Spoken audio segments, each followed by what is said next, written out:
بسم اللہ الرحمن الرحیم۔ قرآن کریم میں اور اسی طرح حضور اکرم صلی اللہ علیہ وسلم کی احادیث میں دنیا کی بڑی مذمت آئی ہے اور بار بار ذکر آیا ہے کہ دنیا کی کوئی حیثیت نہیں ہے آخرت کے مقابلے میں۔ لیکن آج ہم تعلیم یافتہ کہلاتے ہیں، باشعور کہلاتے ہیں، ترقی یافتہ کہلاتے ہیں اور سمجھتے ہیں ہم ٹیکنالوجی کے دور میں چل رہے ہیں۔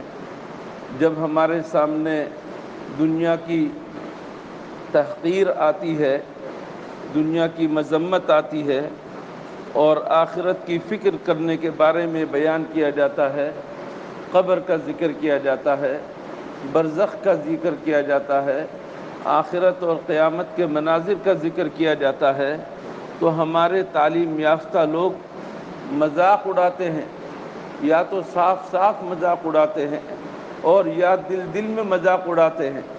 دیکھو مولوی صاحب کس دنیا میں جی رہے ہیں۔ دنیا ایک حقیقت ہے اور دنیا کی ترقی ایک حقیقت ہے، دنیا کی چکا چوند اور دنیا کی رونق ایک حقیقت ہے۔ اس کے مقابلے میں آخرت کو تو ہم دیکھتے ہی نہیں، آخرت تو دکھائی دیتی نہیں، اس کے بارے میں ہمیں ڈرا رہے ہیں۔ اور کچھ لوگ تو تعلیم یافتہ اور بڑے ہونے کے باوجود عجیب و غریب بات کرتے ہیں کہ مولوی صاحب دنیا کی جو بات کر رہے ہیں اس کا مطلب ہے دنیا کو چھوڑ دو، رہبانیت اختیار کر لو۔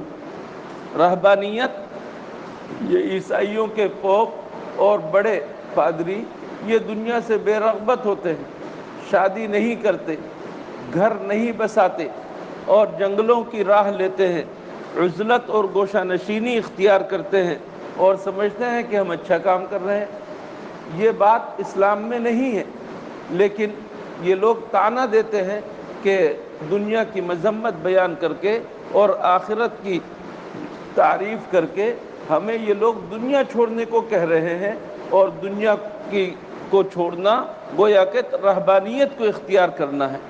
اس طرح کے طعنے اور اس طرح کے شبہے پیش کرتے ہیں۔ لیکن میرے عزیز دوستو، حقیقت حال کو سمجھنے کی ضرورت ہے۔ آپ اگر یہاں پر رہتے ہیں، ہمیشہ کے لیے رہتے ہیں، آپ کا یہاں پر مکان ہے، یہاں پر جگہ ہے، یہاں جائیداد ہے، یہاں آپ کا خاندان ہے، آپ یہاں پر جو رہتے ہیں مکان بنا کر اپنی ساری سہولتیں یہاں پیدا کر کے رہتے ہیں۔ لیکن اگر آپ کو تھوڑی دیر کے لیے سفر پہ جانا ہو، یہاں سے لاہور کا سفر ہے، 3 دن کے لیے جا رہے ہیں، 1 ہفتے کے لیے جا رہے ہیں، مجھے بتائیے کوئی عقل مند ایسا ہے جو لاہور 3 دن کے لیے جا رہا ہو اور اپنے گھر کا سارا سامان ڈھو کر لے جا رہا ہو، اپنے گھر کا فریج لے جا رہا ہو، ٹی وی لے جا رہا ہو، سارا سامان صوفہ اور مسند سب کچھ لے کر جا رہا ہو؟ ایسا نہیں ہوتا، اس لیے کہ لاہور عارضی ہے، چند دنوں کے لیے ہے، تھوڑی دیر کے لیے ہے، وہاں پر اسی طرح لشٹم پشٹم گزار دیتے ہیں اور اس کے بعد واپس آ جاتے ہیں اپنی جگہ۔ اللہ نے ہمیں تھوڑے دنوں کے لیے دنیا میں بھیجا ہے، تھوڑے دنوں کے لیے دنیا میں بھیجا ہے، اصل ہمارا مقام آخرت ہے۔ اب ہمیں دیکھنے کی ضرورت ہے کہ ہم دنیا کے اندر فریج بھی لے کر آئیں، ہم دنیا کے اندر ٹی وی بھی لے کر آئیں، ہم دنیا کے اندر فیکٹری بھی بنائیں اور ہم دنیا کے ہو کر رہ جائیں، آخرت کو بھلا دیں۔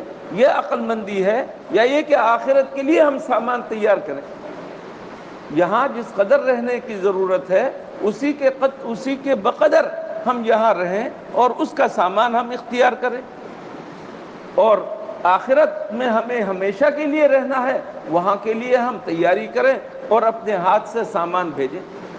آپ کا سامان آپ کی اولاد آپ کے لیے نہیں بھیجے گی، آپ وہی سامان لے کر جائیں گے جو اپنے ہاتھ سے باندھ کر جائیں گے، اپنا سامان اپنے ہاتھ سے باندھ۔ آخرت میں جب آپ پہنچیں گے اور اپنا زاد راہ خود لے کر جائیں گے، یہاں سے کامیاب ہوں گے۔ دوسروں کے آسروں پر جئیں گے، کامیابی نہیں ہوگی۔ معلوم نہیں تمہاری اولاد تمہارے بعد تمہیں یاد بھی رکھتی ہے یا نہیں، یا آپس میں لڑتی رہتی ہے جائیداد پر، مال و دولت جو تم چھوڑ کر گئے ہو اس پر۔ بہرحال میں عرض یہ کر رہا تھا کہ دنیا ایک حقیقت ہے، اس میں کوئی شک نہیں، ہم آنکھوں سے دیکھ رہے ہیں، لیکن اس کے مقابلے میں اس سے بھی بڑی ایک حقیقت آخرت ہے۔ وہ چونکہ ہماری نظروں میں نہیں، اس وجہ سے ہم سمجھتے ہیں کہ وہ کچھ نہیں، جبکہ اللہ نے جتنے انبیاء کرام بھیجے، جتنے رسول بھیجے، انہوں نے آخرت کی اہمیت بیان کی ہے اور یہ بتلایا ہے کہ اصل آخرت ہے، اصل آخرت ہے، اصل دنیا نہیں ہے۔ اس وجہ سے ہمیں ان عقل مندوں کی بات سمجھنا چاہیے جن سے بڑھ کر عقل مند دنیا میں اور کوئی پیدا نہیں ہوا، اللہ کے نبیوں سے بڑھ کر عقل مند کوئی نہیں۔ انہوں نے ہمیشہ یہ بتلایا کہ آخرت آخرت آخرت، آخرت کو ترجیح دو، دنیا کے مقابلے میں آخرت کو ترجیح دو۔